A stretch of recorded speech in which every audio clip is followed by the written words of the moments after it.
Hello, this is Josh Culp for Daf Shvui. We are learning Masechet Avodah Zarah, Daf Ayin Daled, page 74. And there are three Mishnayot that appear on this daf, an unusually large number for one daf of Gemara. So I wanted to go through some of the basic concepts in the Mishnah, and you'll see the discussions in the Gemara, which are sort of brief, but that'll be on this Mishnah. So the first Mishnah is the last list. There have been a lot of lists throughout the second half of Mishnah Avodah Zarah about what kinds of things are prohibited and at what level is their prohibition. This list is things that are prohibited b'chol shehu.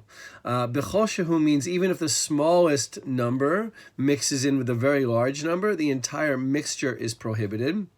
Except most of the things basically, or perhaps all of the things in this Mishnah are distinct units that mix up with other distinct units, as opposed to like a real mixture, like in a pot or in a jar or some kind of thing where like a little bit of prohibited substance is mixed in with a lot of permitted substance, and it all becomes mixed in to one substance. This Mishnah might be sort of like confusion of identity.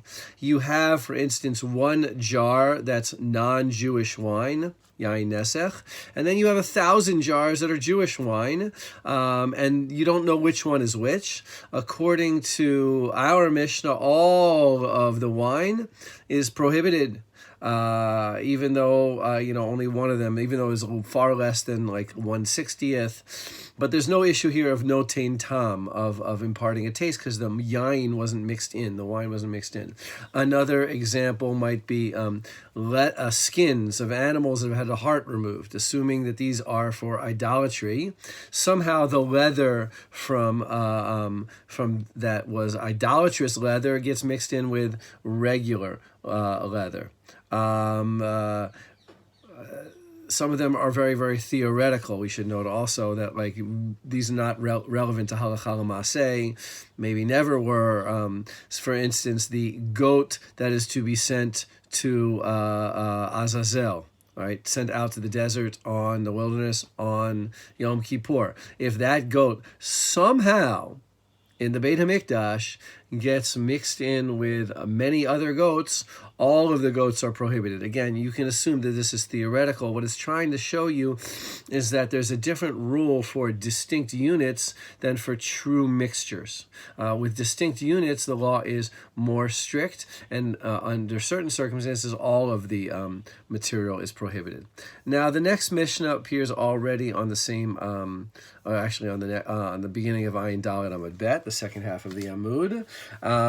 And here we see, actually, no, this one Mishnah, it begins a little bit earlier on Ayin Daled Amud Aleph. And this Mishnah, the importance is we see a very big leniency for Rabbi Shimon ben Gamliel. Generally speaking, we have thought that when Yain Nesech mixes in with regular wine, all of the wine becomes prohibited to derive benefit from it. But Rabbi Shimon ben Gamliel says that it all can be sold to a non-Jew except for the value of the Yain Nesech that falls in. So let's say I have a cup of Yain Nesech that falls into an entire large vat of regular wine. What I could do is sell the regular wine to a non-Jew and reduce the amount of the cost of a cup of wine, which would be virtually nothing. So Rabbi Shimon ben Gamliel, you can't drink the wine. No one says you can drink mixtures that have Yain Nesech in it, but you can at least get back some of the value, or perhaps most of the value. There's a debate in the Gemara whether the halacha is always like Rabbi Shimon ben Gamliel, but the final halacha is almost always, unless it's truly libated wine, meaning it's wine that we know is libated, the halacha is indeed like Rabbi Gamliel. So that's Rabbi Shimon ben Gamliel. So that's a pretty large leniency. Starting on Ayin Daled, we read Mishnah that deal with koshering. And this takes us through most of the rest of the Masechet, which is only another couple dapim. And it's interesting to note that many of the rules for koshering that still apply to this day come in this parak, in this context of Yayin Esech. Although probably most of us don't encounter wine presses used by non-Jews all that often, and we're not koshering them, and they're certainly not made in the way that ancient wine presses were made. Many of us do have to kosher vessels, take vessels that were unkosher and make them usable in a kosher home, and many of those rules come from this context. So just a couple terms that I use and that the Gemara uses. One is yenagev, or niguv, which literally means drying, but in the Gemara here does not mean drying. It refers to, I've translated as scouring, and it refers to some kind of thorough washing with water and ashes. Ashes were used like an ancient soap, so it's kind of like a soapy washing to remove the taste from a wine press, and this is considered a minimal form of koshering. A more thorough form of koshering, at least a wine press, would be to remove the outer layer which had absorbed some of the taste of the wine. This outer layer often was covered with pitch, and so removing that pitch would take the taste of the wine away, and that's a more thorough form of koshering.